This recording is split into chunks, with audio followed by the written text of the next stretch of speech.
Hi guys, welcome to about our channel. இன்றைக்கி நான் ஒரு சாங் பாடுறதா இருக்கேன். அந்த சாங் தேவா படத்துலேருந்து ஒரு கடிதம் எழுதினேன் அப்படின்ற ஒரு சாங் இருக்கு இல்லையா, அந்த பாட்டு தான். இந்த பாட்டு மோஸ்ட்லி 90s கிட்ஸ்க்கு தான் நிறையாவே தெரியும்னு நினைக்கிறேன். ரொம்ப ஸ்பெஷலான பாட்டும் கூட. ஏன் ஸ்பெஷல் அப்படின்னு சொல்கிறேன்னா, பொதுவாக எந்த ஒரு இதையுமே லெட்டர்ஸில் கன்வே பண்ணுறதுன்றது இப்போது எல்லாமே போயிடுச்சு. அதெல்லாம் எங்கள் காலத்தோடையே முடிஞ்சிருச்சு. இப்போ இருக்கிறவங்களுக்கெல்லாம் வாட்ஸ்அப்பு, ஃபோனில் மட்டும்தான் கம்யூனிகேஷன் போயிட்டுருக்கு எல்லாருக்குமே. ஸோ அதனால தான் அந்த பாட்டு வந்து ஸ்பெஷல்னு சொல்ல வரேன் மக்களே. என்ன தான் நம்ம வார்த்தையில் சில விஷயங்கள் சொன்னாலும் ஒரு எழுத்து மூலமாக ஒரு விஷயங்களை கன்வே பண்ணுறதுன்றது ரொம்பவே ஒரு அழகான ஒரு விஷயம். ஓகே மக்களே, இப்போ நான் அந்த பாட்டு தான் பாடுறதா இருக்கேன். கேட்குறீங்களா?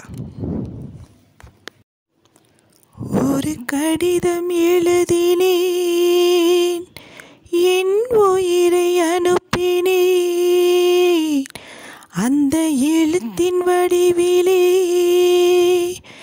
நான் என்னை அனுப்பினேன். காதலா, இதுதான் காதலா, காதலா, இதுதான் காதலா. ஒரு கடிதம் எழுதினேன், என் உயிரை அனுப்பினேன், அந்த எழுத்தின் வடிவிலே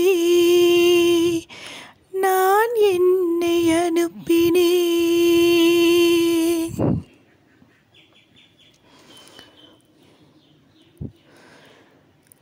நான் வாங்கும் சுவாசங்கள் எல்லாம் நீ தந்த காற்று, நீ இன்றி வாழ்ந்திட இங்கு எனக்கேது மூச்சு. ஆகாயம் நீர் நிலம் யாவும் அழகே உன் காட்சி. அலை பாய்ந்து நான் இங்கு வாட அவைதானே சாட்சி.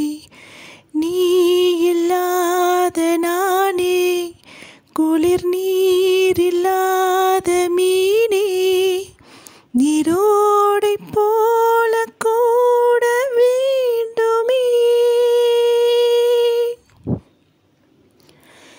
காதலா, இதுதான் காதலா, காதலா, இதுதான் காதலா. ஒரு கடிதம் எழுதினேன்,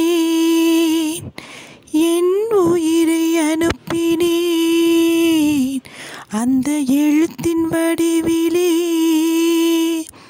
நான் என்னை அனுப்பினேன். காதலா, இதுதான் காதலா, காதலா,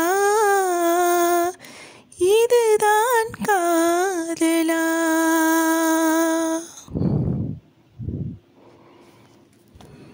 தேங்க்ஸ் ஃபார் வாட்சிங். லைக் பண்ணுங்கள், ஷேர் பண்ணுங்கள், சப்ஸ்கிரைப் பண்ணுங்கள். முக்கியமாக எங்கள் சேனலுக்கு சப்போர்ட் பண்ணுங்கள் மக்களே. தேங்க்யூ.